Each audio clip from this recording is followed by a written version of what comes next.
As someone who grew up playing music and turn-based RPGs, People of Note seems like a game made in a lab and specifically targeted at me. It's a rhythm-based RPG where genres of music dictated societies and timing inputs determine the effectiveness of your abilities, and the way it blends its soundtrack throughout the world and battle is one of the most interesting aspects, and for how it sets the tone for its atmosphere and combat mechanics. These are fantastic ideas I caught glimpses of in a hands-on preview that featured an early section of the game, but the thing I'm still hung up on is how much it's caught up in this cheesy twee attitude that's a bit tough to buy into.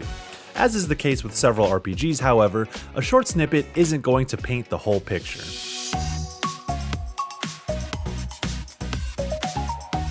The demo I played, which is available now, drops you into Durandus, a mountainous region that's home to several genres of rock music.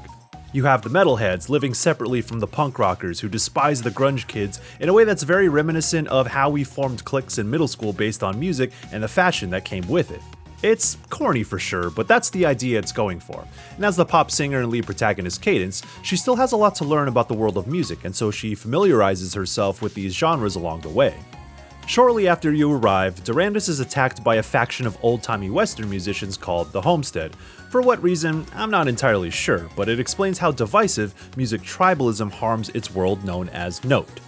Not all of the music struck a chord with me, but there were some catchy tunes, and I appreciate how it mixes genres throughout. Going into the grunge part of town plays a riff on Nirvana's Smells Like Teen Spirit, while the punk section picks up the tempo while using melodic octave chord progressions. When fighting the Wild West-coded invaders, an up-tempo folk tune plays as the battle theme, but a pop mix blends pretty seamlessly into the same underlying song when the turn order goes into a pop phase, and the same goes for a hard rock phase.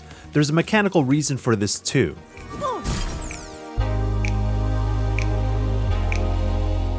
When it switches to a certain music genre during a turn, the song will shift accordingly, and this powers up party members who represent that specific style. Cadence's attacks will hit harder during the pop phase, while the washed-up guitarist Fret gets a boost in his abilities during the rock phase. It's neat how this works, and it adds a strategic layer to who you tee up for big hits as you line it up for the best possible turn. People of Note includes mechanics like timing-based inputs to maximize effectiveness of attacks and abilities, which many more are now familiar with thanks to Clair Obscur Expedition 33, and I'm happy to see this trend continue because I enjoy the active element it brings to turn-based battles. One thing I wish People of Note was better about in this regard was syncing up those inputs to the backing track, or making the battle themes punchier to accentuate on-beat cues for those button prompts. At least in the early hours, the visual indicators aren't quite as clear and the audible feedback wasn't really felt. And not to keep invoking Clair Obscur's name, but for a non-rhythm game, it was very good about creating beats when executing attacks or dodging and parrying enemies through visuals and sound cues. Perhaps more time with People of Note and getting deeper into the mechanics will let these kinds of features shine more, so it's something I'm paying attention to when the time comes to play the final version. I only played with 2 characters in my party, Cadence and Fret, yet I still got a good feel for how party composition and builds are important to winning tougher battles. You collect songstones to modify their perks and you can customize characters' movesets, and I had Cadence as my heavy hitter while Fret was more of a support role with healing and feeding BP, which are beat points, the resource needed to use abilities. Even with the genre phases throughout the battle, I needed them to remain versatile. That's also because you can do some interesting things with turn order. The time signature at the bottom of the screen telegraphs how the turn can play out, and who you use in those specific open measures is up to you. For example, let's look at the last demo boss, Freak. I had 3 open measures per turn, so I would use Fret to boost Cadence's BP to then use her powerful instant hit attack, and then I'd use the third turn to either heal or defend depending on the situation. Enemies can also permanently modify specific measures in the fight, like how Freak put a half damage debuff on all attacks used in the first measures. And this is where I think People of Note can go from a novel music-based RPG to a uniquely tactical one. A nice feature that makes dungeon crawling smooth is that you recover HP after each fight, and since BP is built within battles themselves, you don't have to manage some sort of magic resource like MP or mana.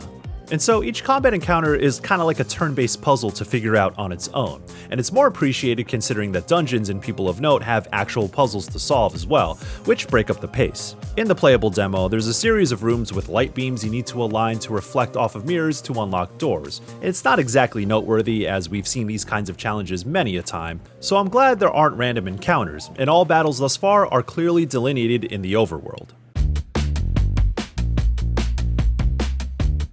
By no means does People of Note seem like a high-budget project, but it's hard to overlook the ways in which its production values sometimes undercut what it's trying to portray.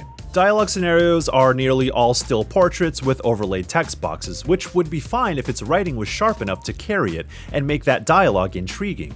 As a frequenter of visual novels, it's par for the course. However, it's hard to get a sense of what's really going on for this style of game. Separate from that, some of the enemy attack animations are quite odd as well. But some of the abilities you have, like the limit break style mashup attack where party members attack simultaneously, those add some much needed spectacle in the rare moments you get to use them. And even if I think the scene itself has that cheesy twee tone I'm not too fond of, there's a fully animated scene in the demo when Cadence recruits Fret, and it does showcase its visual chops with a musical number to flex the team's musicality. Now listen, there's plenty of corny media that I've enjoyed, some of which just needed time to establish itself before shining. So this isn't to say I'm dismissive of People of Note, but it's for hoping that it comes around and embraces that attitude in an endearing way. The drama between Fret and his former bandmate Freak in the demo story bits is quite charming for its play on familiar music industry tropes. And the larger idea of finding unity in blending musical genres, possibly realizing that we're not all that different, could be an enticing theme to bring it all together. I just hope it can transcend the incessant need to be quirky and at least be clever in ways that elevate its world and story instead of going for simple references for the sake of it. For my part, I was immediately drawn to the concept of People of Note as a lifelong musician and lover of rhythm games, namely Hatsune Miku Project Diva, Dance Dance Revolution, Guitar Hero, and the like. And as an RPG sicko, I've seen a lot of innovation in the genre coming out of smaller scale games and the indie spaces in recent years. People of Note does remind me of last year's Fretless and 2023's Thirsty Suitors in its approach as well, so I hope it can hit those similar highs in its own ways. So far, it clearly seems like something that could speak to both the musically inclined and turn-based enjoyers, so it has promise for sure. Of course, this is a game that's been in development well before K-pop Demon Hunters and Clair Obscur were even known, but it is funny that it's coming at a time where both are now household names. And perhaps evoking both is enough to sell some folks on the game itself. But I need that story and its characters to grip me at some point, because that's what great RPGs are often remembered for. I'll find out for sure when People of Note launches on April 7th on PlayStation, Xbox, Switch 2, and PC, and you can try it for yourself with the demo that's out now. For more on the big upcoming games of 2026, check out our IGN First coverage of Mouse PI for Hire, and my latest preview of Resident Evil Requiem. And for everything else, stick with IGN.